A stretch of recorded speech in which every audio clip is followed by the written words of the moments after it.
शुरू करने को कहा था। MCQ, the fundamental unit of life.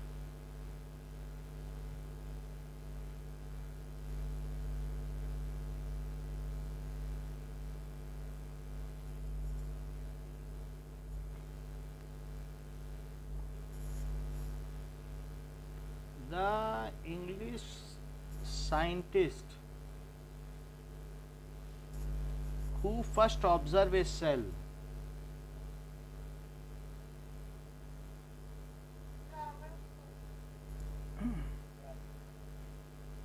A cell and coined the term cell. तो जिसने सबसे पहले उसे सेल कहा वो कौन था? Robert hook.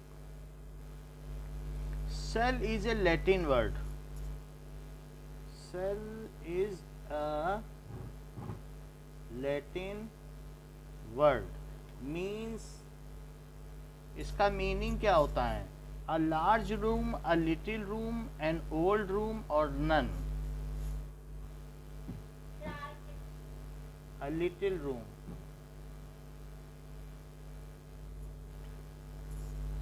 Which object did he used to observe cell? Which object did Robert Hooke used to which object did used to see cell? तो उन्होंने क्या चीज लिया?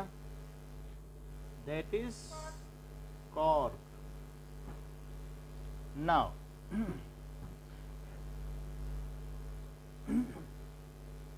few examples of unicellular organism.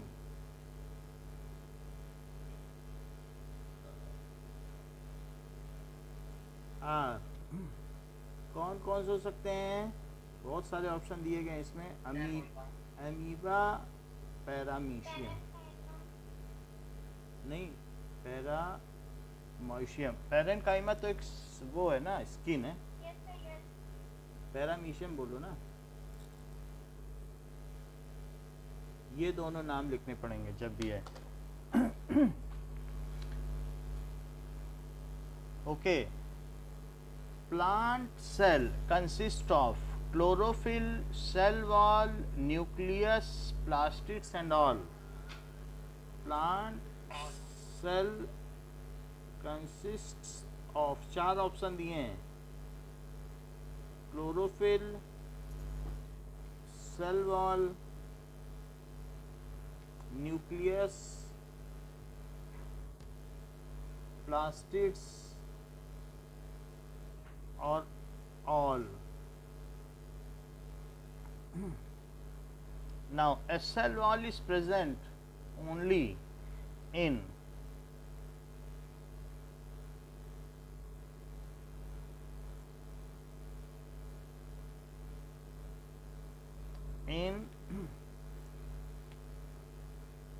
plant cell,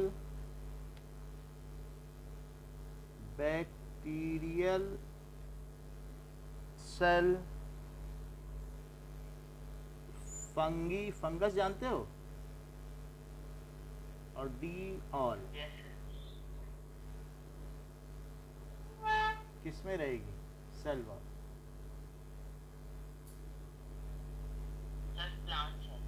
सब में रहेगी. Bacteria में भी होती है.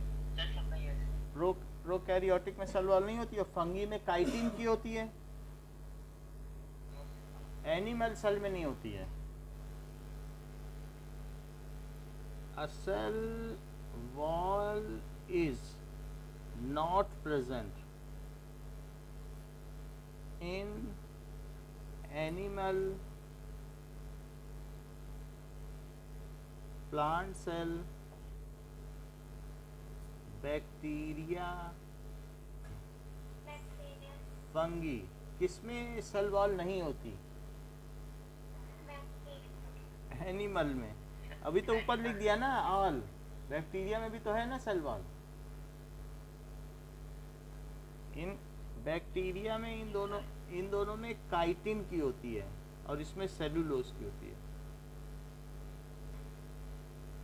काइटिन एक शुगर है। वो तिलचट्टा देखा है कॉकरोच, तो कॉकरोच की जो ऊपर की स्किन होती है वो काइटिन की होती है। वैसी ही सेल वॉल मशरूम में पाई जाती है और वैसी ही सेल वॉल बैक्टीरिया में पाई जाती है। मशरूम समझ रहे हो ना, जिसकी सब्जी बनती है। Okay, now so a plasma membrane is selective permeable membrane. A plasma membrane is selective permeable membrane while a cell wall is, जबकि सेल वॉल क्या है, semi permeable, fully permeable, selective permeable और नॉन परमिएबल। सेल वॉल क्या है? हाँ, so ठीक है, cell wall is semi permeable.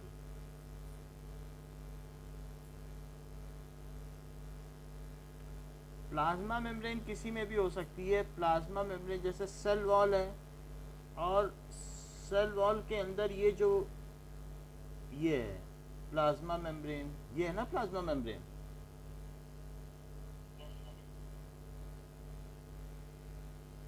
और ये है सेल वॉल। तो सेल वॉल कैसी है? हाँ बोलो।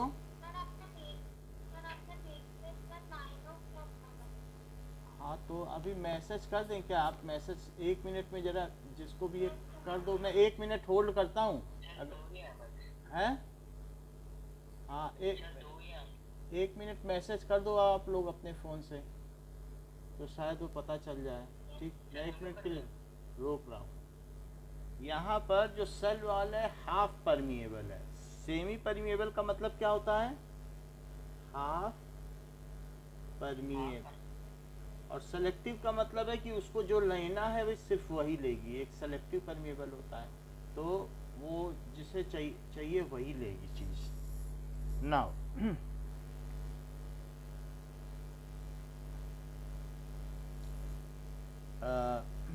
Cell wall can not distinguish कि किसे अंदर ले जाना है किसे बाहर ले जाना है, इसलिए उसे हाफ परमिएबल का है, सेमी परमिएबल। जबकि प्लाज्मा मेम्ब्रेन उसमें सिलेक्शन करके ले सकती है, तो इसलिए उसे प्लाज्मा मेम्ब्रेन को सेलेक्टिव परमिएबल कहा। तो ये हो गई सेलेक्टिव परमिएबल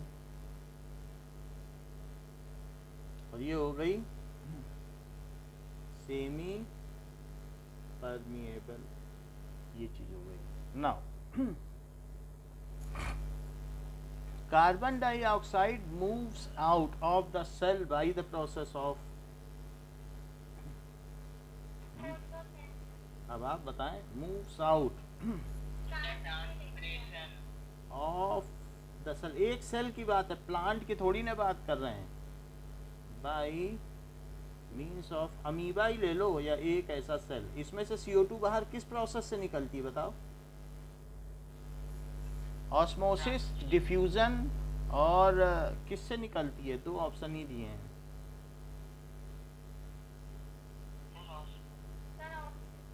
ऑस्मोसिस तो पानी निकलने के लिए होता है, डिफ्यूजन होता है ना, ऑस्मोसिस सिर्फ वाटर के लिए होता है। अब देखो, water moves in and out of the cell by the process of in out of the cell by osmosis। हाँ, diffusion in a saline solution. अगर मान लो नमक वाला पानी है तो सेल को क्या हो जाएगा? इन सैलाइन सोल्यूशन, सेल वॉल क्या हो जाएगी, श्रिंक हो जाएगी कि स्वेल हो जाएगी? सेल विल, तो सेल क्या होगी, सिकुड़ जाएगी। अगर बहुत नमक डाल दिया पानी में और उसमें एक सेल डाल दी तो सेल का क्या होगा? और बाहर बहुत सारा नमक है पानी में, तो क्या होगा? 4 चम्मच नमक डाल दो और ये सेल है।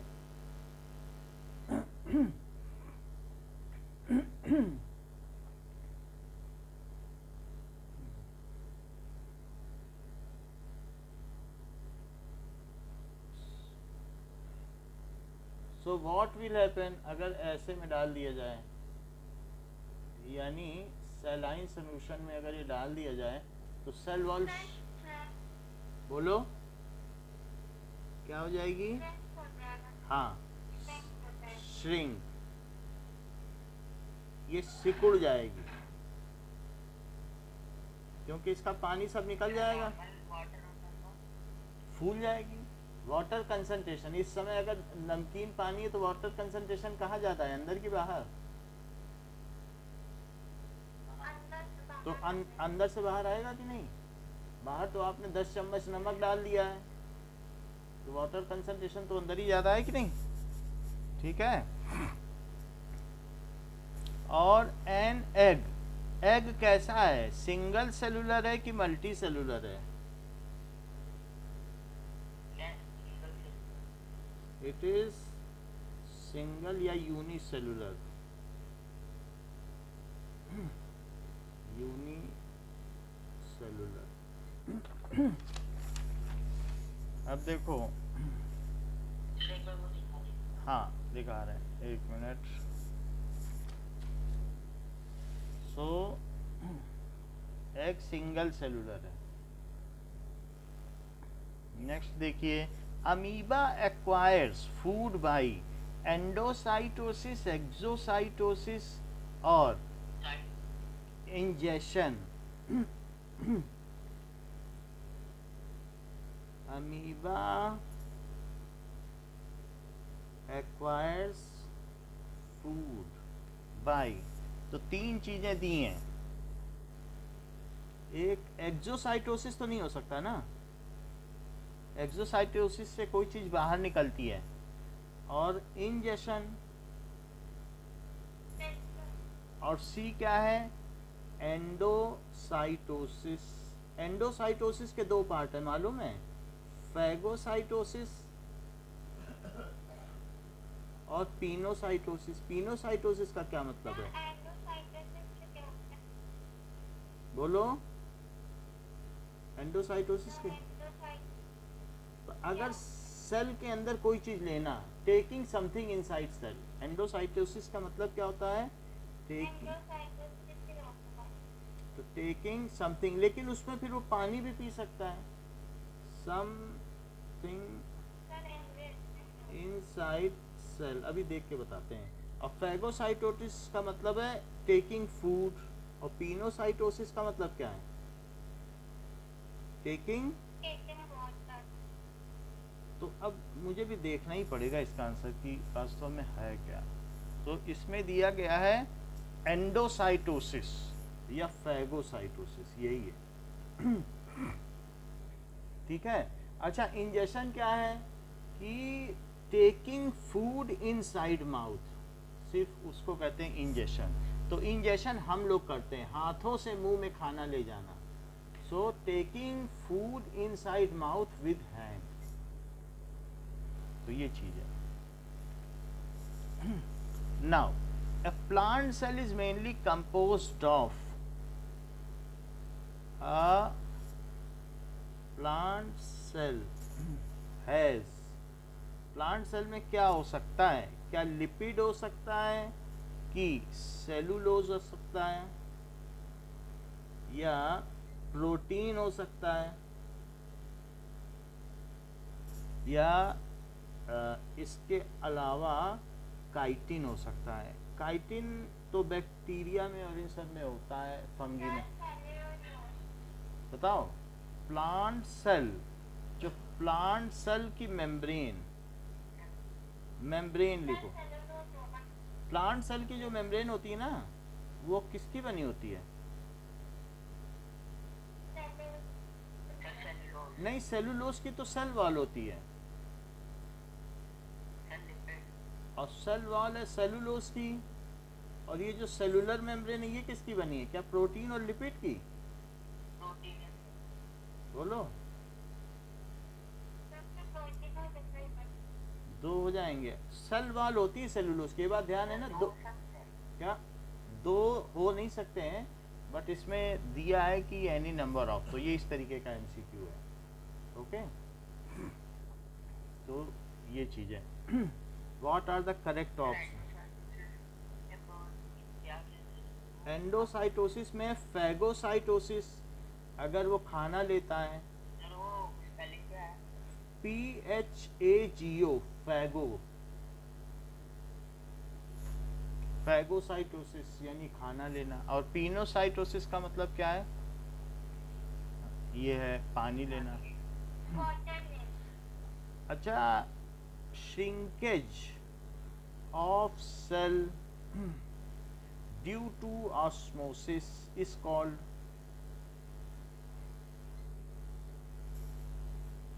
तो इसका मतलब क्या है? अगर सेल सिकुड़ गई है तो उसे क्या कहते हैं? प्लाज्मोलिसिस या haemolysis?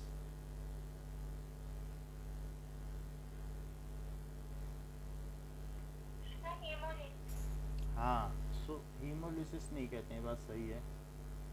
So it is plasmolysis. सिकुड़ जाना, पीला पड़ जाना, इससे याद रखो प्लाज्मोलिसिस। और हीमोग्लोबिन बढ़ जाए, लाल हो जाए शरीर, तो मोटा हो गया सेल, तो it is swelling of cell is called.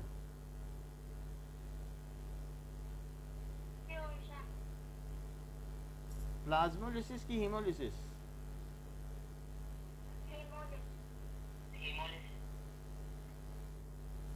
तो इट इज कॉल्ड हीमोलिसिस।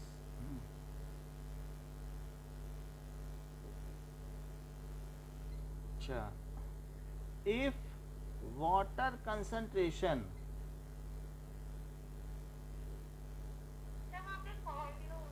क्या?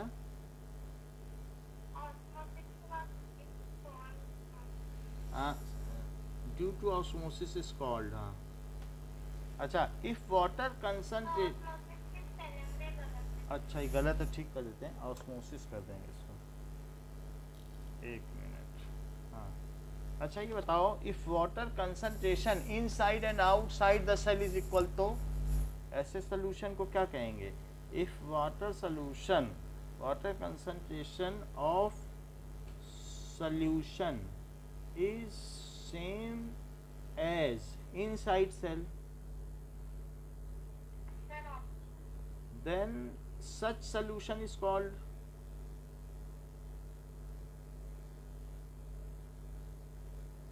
उसे आइसोटोनिक सॉल्यूशन कहेंगे, या हाइपोटोनिक सॉल्यूशन कहेंगे, या हाइपरटोनिक सॉल्यूशन कहेंगे?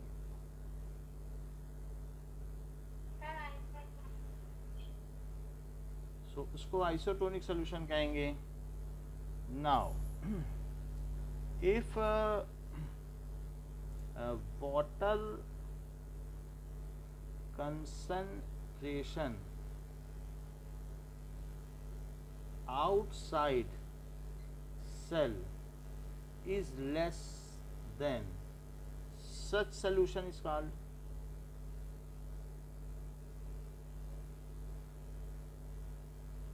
उसे क्या कहेंगे?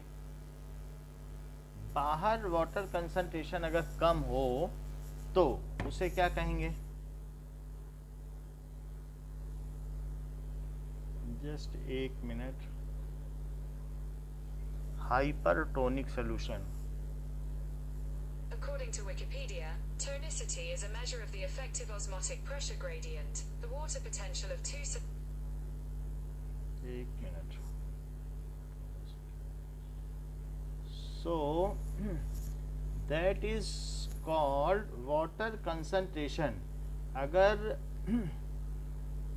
बाहर कम है, ठीक है, it is known as hypertonic solution.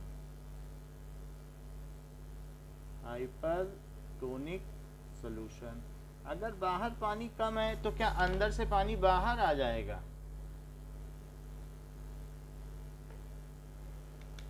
सो दिख रहा है? तो बताओ, अगर मान लीजिए इस तरीके का, तो अगर बाहर पानी कम है तो अंदर से बाहर आ जाएगा और सेल श्रिंक हो जाएगी। और क्या उसमें उसको प्लाज्मोलिसिस कहेंगे, पीली पड़ गई सेल। और अगर मान लो बाहर पानी ज्यादा है तो क्या कहेंगे?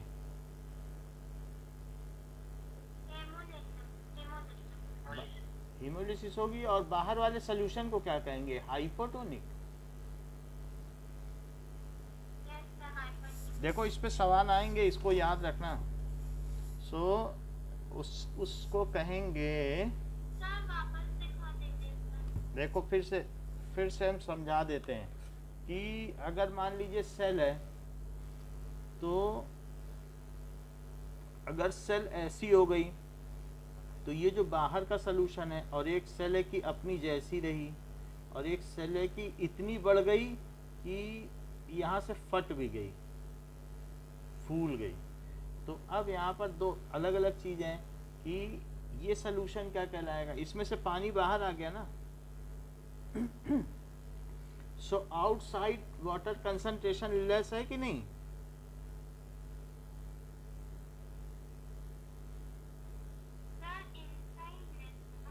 आउटसाइड कम थी, अंदर ज्यादा थी। अच्छा, आउटसाइड पानी कम था, तो पानी कहाँ से कहाँ जाता है बताओ? पानी कहाँ से कहाँ जाता है? ज्यादा से कम की ओर जाता है कि नहीं? बोलो नहीं। पानी कहाँ से जाता है? ज्यादा से कम की ओर जाएगा कि नहीं? तो बाहर कम है तभी तो यहाँ वाटर ज्यादा है और यहाँ वाटर लेस, तो मूव कर रहा है। तो ऐसे सोल्यूशन को क्या कहेंगे? Hypertonic solution. और श्रिंकेज ऑफ सेल को क्या कहेंगे?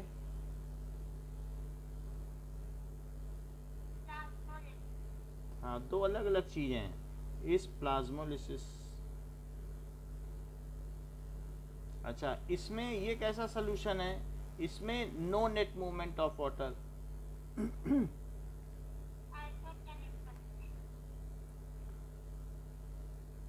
water concentration inside and outside is same.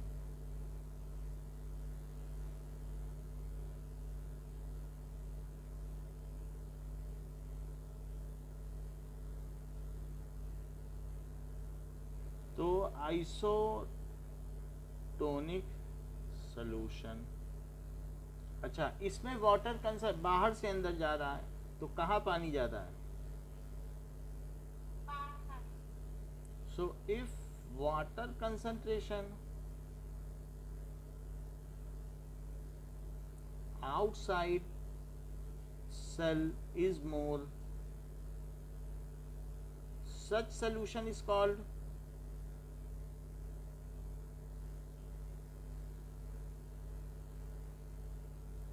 hypotonic solution। अगर पानी बाहर ज्यादा है तो मोर में भी ओ आता है और हाइपो में भी ओ आता है कि नहीं? तो उसी से, और लेस में ई आता है और हाइपर में भी ई आता है। इसी से याद रखो। और एन इस तरीके की चीज को क्या कहेंगे? फूल जाएगी। And so swelling of cell is called hemolysis। तो ये चीज हो जाएगी। सेल जो है इसमें, अब स्वेलिंग में भी ई आता है और हीमो में भी ई आता है। ठीक है, तो इस तरीके से आप याद कर सकते हैं। हाँ, 17th क्वेश्चन देख।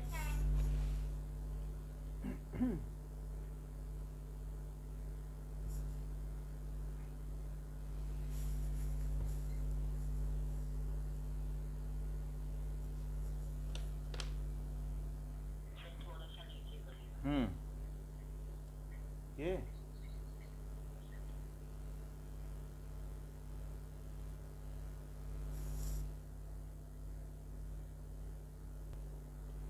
now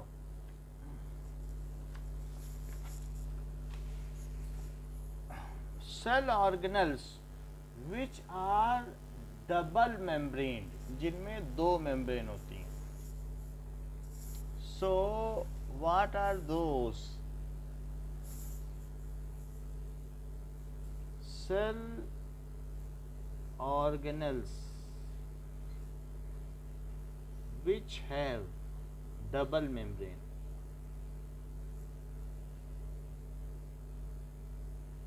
are nucleus, mitochondria,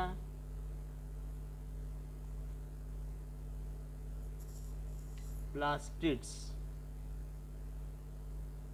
all. बताओ.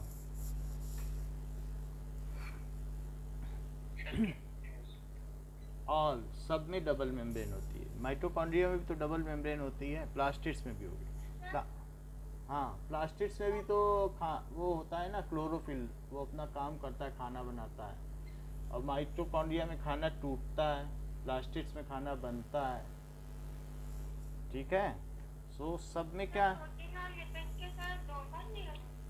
देखो जो प्लास्टिड्स हैं, प्लास्टिड्स में इस तरीके से रोटी जैसा स्ट्रक्चर नहीं रखा था, क्लोरोफिल दिखाया था कि नहीं, तो इसमें भी डबल मेम्ब्रेन होगी. और माइटोकॉन्ड्रिया में क्रिस्टे जैसा स्ट्रक्चर होता है, फोल्डेड, ये इसकी मेम्ब्रेन ही कही जाती है. और न्यूक्लियस में भी डबल मेम्ब्रेन होती है. सो ऑल है इसका. 20th, a cell with a well defined nucleus को क्या कहेंगे, बोलो.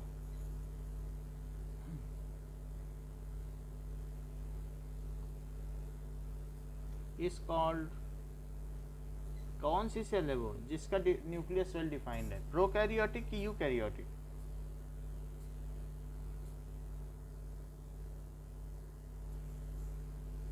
यूकैरियोटिक, क्योंकि प्रोकैरियोटिक में तो सिर्फ थ्रेड होते हैं, अंदर तैरते रहते हैं ना, ऐसे ऐसे तैरते रहते. प्रोकैरियोटिक में कोई वेल डिफाइंड होता है क्या, मेम्ब्रेन बाउंड होता है, बताइए. हाँ, तो वो चीज़ है, उसको न्यूक्लियोलस कहते हैं. Now a cell with a poorly defined nucleus is called,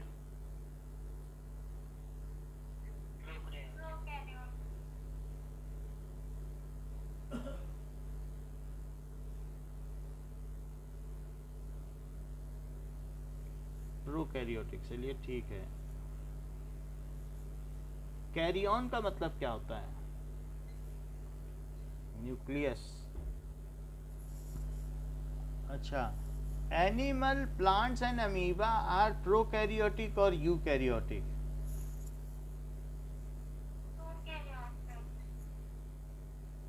plants and क्या है ये,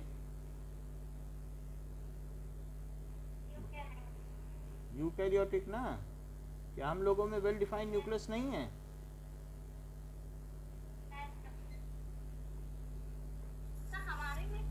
अरे हम लोग तो मल्टी सेलुलर हैं. अगर हमारा न्यूक्लियस ही नहीं डिफाइंड होगा तो हम काम, हम तो टिश्यू है, फिर ऑर्गन है, फिर ऑर्गन सिस्टम है, तब ऑर्गेनिज्म है. तो वेल डिफाइंड नहीं होने से तो काम ही नहीं बनेगा.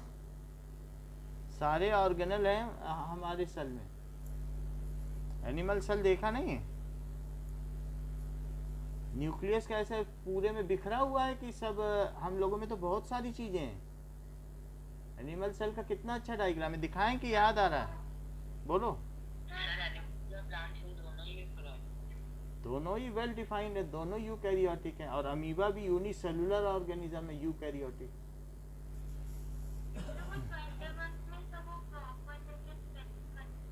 क्या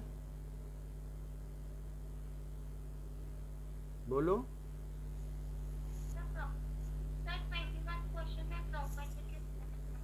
अच्छा, poorly defined nucleus is called pro, ठीक है ना. पुअरली डिफाइंड है। अच्छा देखो, साइटो एक बात है, the examples of prokaryotics are, examples of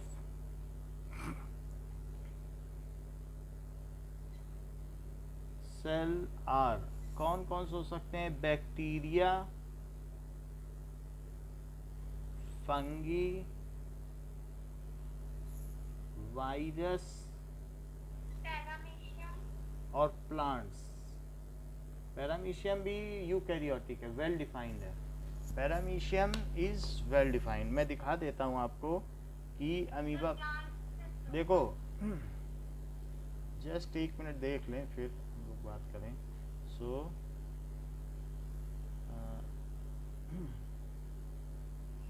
paramecium,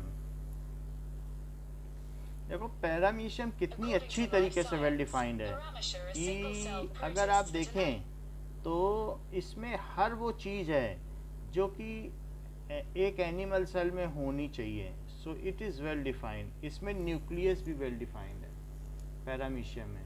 सो आप ये देख लें कि यहाँ पर कोई भी चीज़ है जो पैरामीशियम है, इट इज़ वेल डिफाइंड। ये अमीबा है, ये चीज, ये इधर वाला अमीबा है, ये चीज़ ये अमीबा है, ये पैरामीशियम।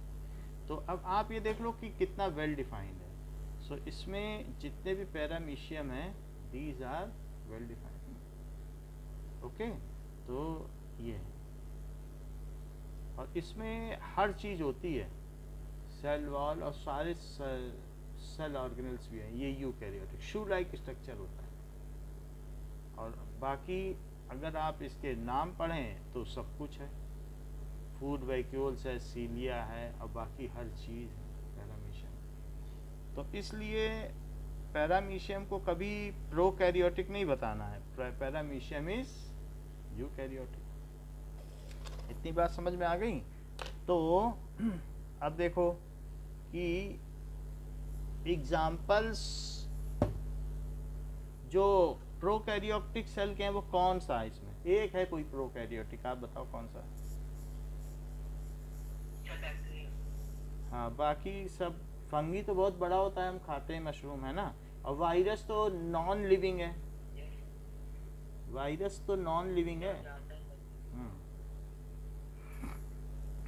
अच्छा, प्रोटोप्लाज्म क्या होता है? प्रोटोप्लाज्म में सेल में से क्या चीज माइनस कर दो तो प्रोटोप्लाज्म आता है?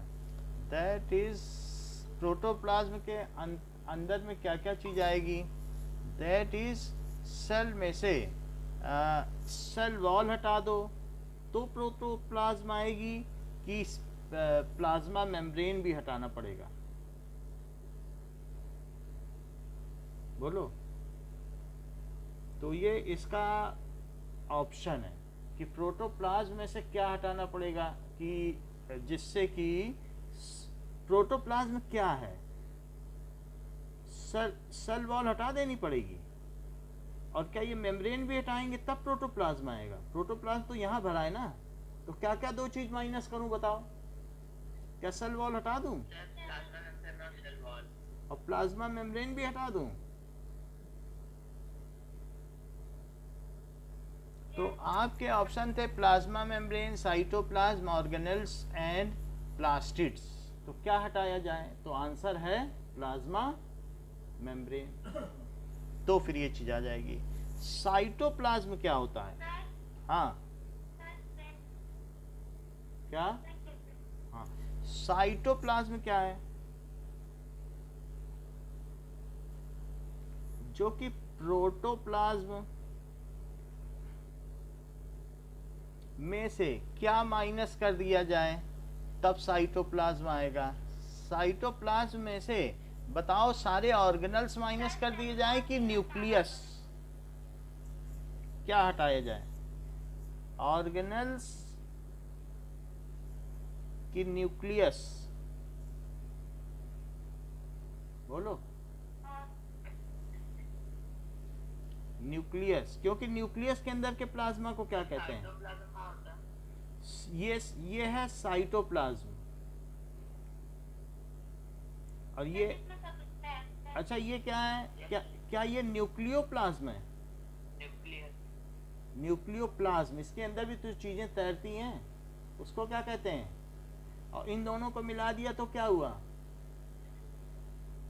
प्रोटोप्लाज्म। तो प्रोटोप्लाज्म में से न्यूक्लियस मत हटाना, लेकिन जब साइटोप्लाज्म की बात आएगी तो फिर न्यूक्लियस हटाना पड़ेगा कि नहीं? बताओ। पूरे सेल में से ये चीज हटानी पड़ेगी, ये बीच के अंदर की चीज हटा दो, तब आएगा सेल का प्लाज्म, न्यूक्लियोप्लाज्म अलग है। समझ में आ गई बात? नाउ ऑर्गेनेल्स इन यूकैरियोटिक, ना, न्यूक्लियस के अंदर न्यूक्लियोप्लाज्म, और बाकी जो सेल में और साइटोप्लाज्म में बाहर है, जहाँ mitochondria, गाल्जी apparatus, endoplasmic reticulum, plastids, vacuoles, ये सब तैरते रहते हैं, वो साइटोप्लाज्म। साइटो का मतलब सेल होता है। न्यूक्लियोप्लाज्म में कुछ नहीं हटाना, न्यूक्लियोप्लाज्म तो उसी के अंदर है, ठीक है कि नहीं? तो न्यूक्लियोप्लाज्म में कुछ नहीं हटाना पड़ेगा। जैसे आपके घर में चोर आ गया तो चोर को हटा दो तो आपके घर में अमन चैन है, तो उसी तरीके से साइटोप्लाज्म के अंदर अगर कोई चीज ऐसे हटा दो तो साइटोप्लाज्म है, ठीक है? आम की में से गुठली हटा दो तो गूदा गूदा है, और गुठली में से क्या गूदा हटाओगे? बोलो, वो तो खुद ही अंदर है, पल्प हटाओगे क्या? चलो अब ये देखिए कि organelle in eukaryotic cells are membrane bound or without membrane. So organelles in eukaryotic cells are, इसमें टिक लगाना है, membrane bound और without membrane, तो कौन सा सही है?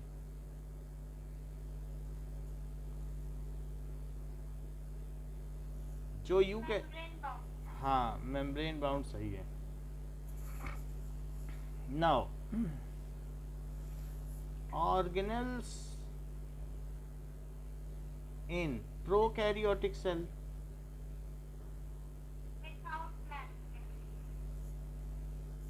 Are without membrane.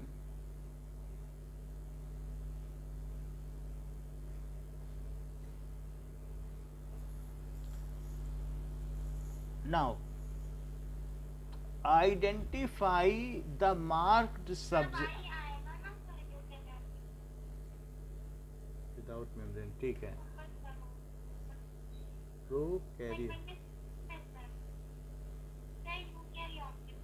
यूकैरियोटिक, ठीक है। अच्छा ये देखो कि identify the mark subject in image, identify the marked subject in image। तो ये दिया है अमीबा, और इसमें ये क्या चीज है पूछा गया है, और दूसरा फिर इसके बाद ये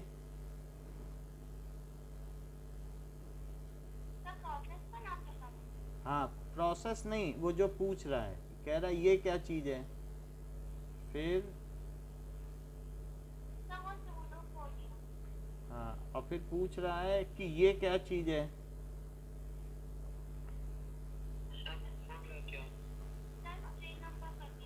ठीक है? और फिर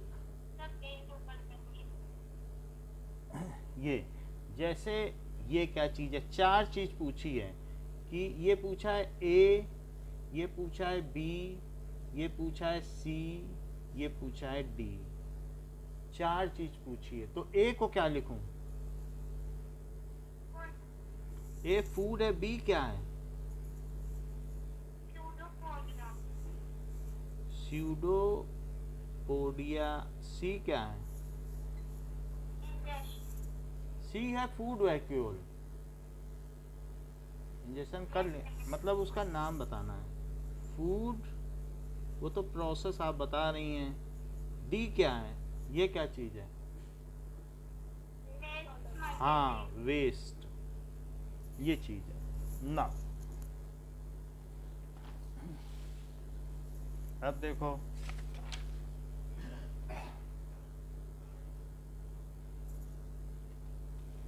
कि the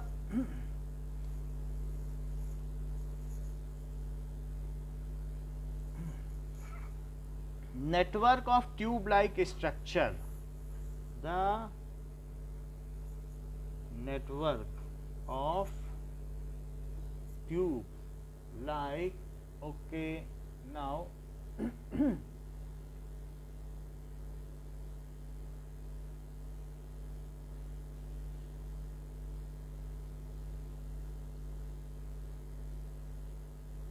so जो ट्यूब लाइक स्ट्रक्चर होता है उसे क्या कहते हैं? नेटवर्क ऑफ ट्यूब, एक मिनट, वो तो थ्रेड लाइक होता है, double helix structure. In a cell is called, in a cell is called, चार चीजें, Golgi body, endoplasmic reticulum, mitochondria और यह है क्लोरोप्लास्ट।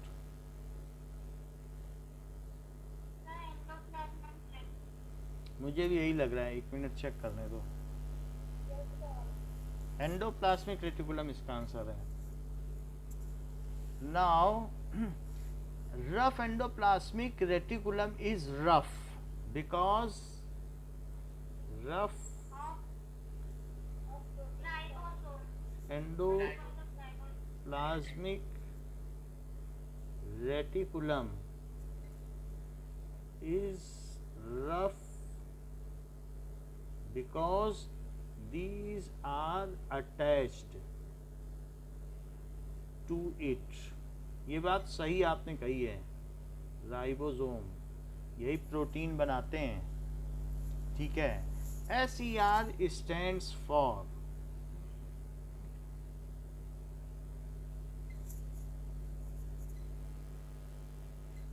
क्या नाम होगा?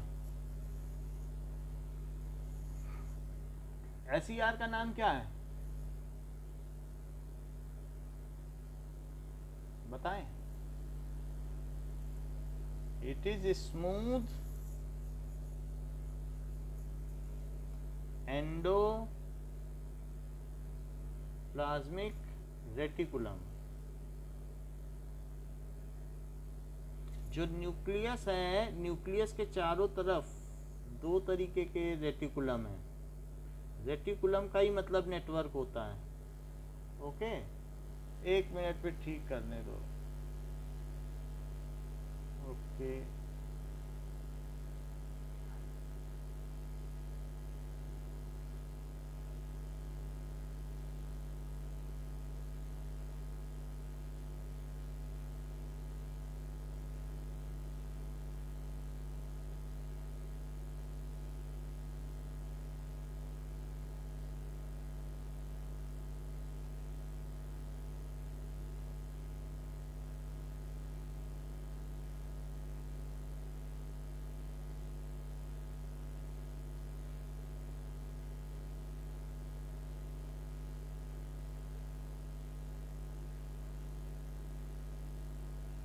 सो अभी दिख रहा है। सो SER stands for smooth endoplasmic reticulum. तो ये बताइए, जो स्मूथ एंडोप्लाज्मिक रेटिकुलम है और एक है रफ, रफ पे राइबोसोम है, तो रफ पे क्या बनता है और स्मूथ में ये RER है। हाँ, सो ये पूछा गया है कि RER does protein synthesis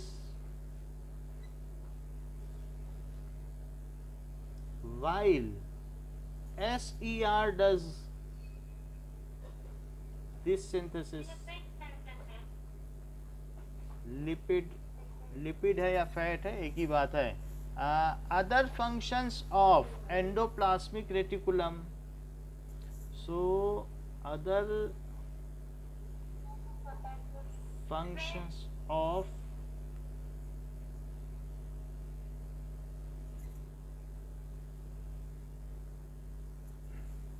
are, तो यह है प्रोटीन ट्रांसपोर्ट,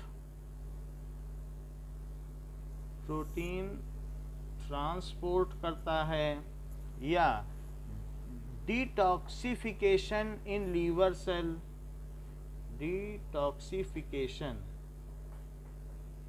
इन लीवर सेल करता है।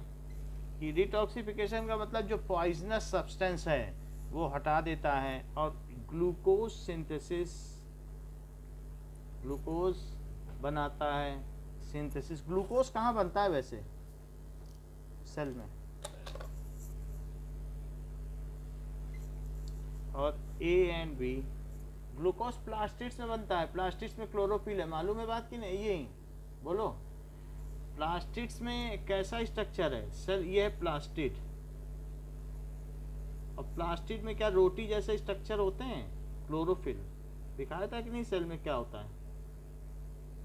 और वो प्लास्टिड्स क्या बनाते हैं? क्या ग्लूकोज बनाते हैं?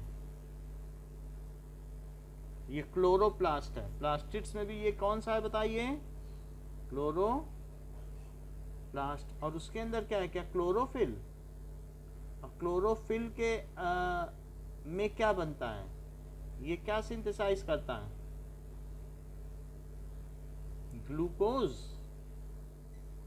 समझ में आ गई बात? सो क्या आंसर करेक्ट है?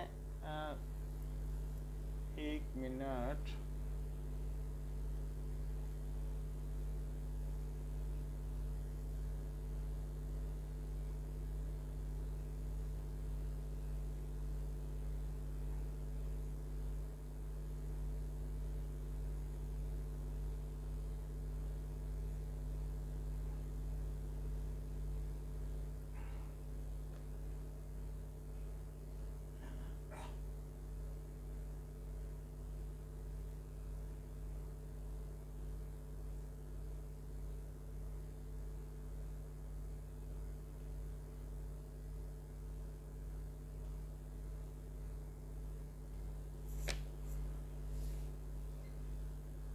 so it is A and B. The answer is A and B.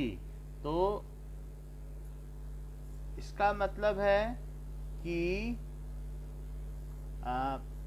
Liver में ये डिटॉक्सिफाई करता है, और साथ में प्रोटीन का ट्रांसपोर्ट करता है, यहाँ से यहाँ चारों तरफ ट्रांसपोर्ट करता है। इस क्लास के लिए इतना ही, आगे नेक्स्ट क्लास में देखेंगे।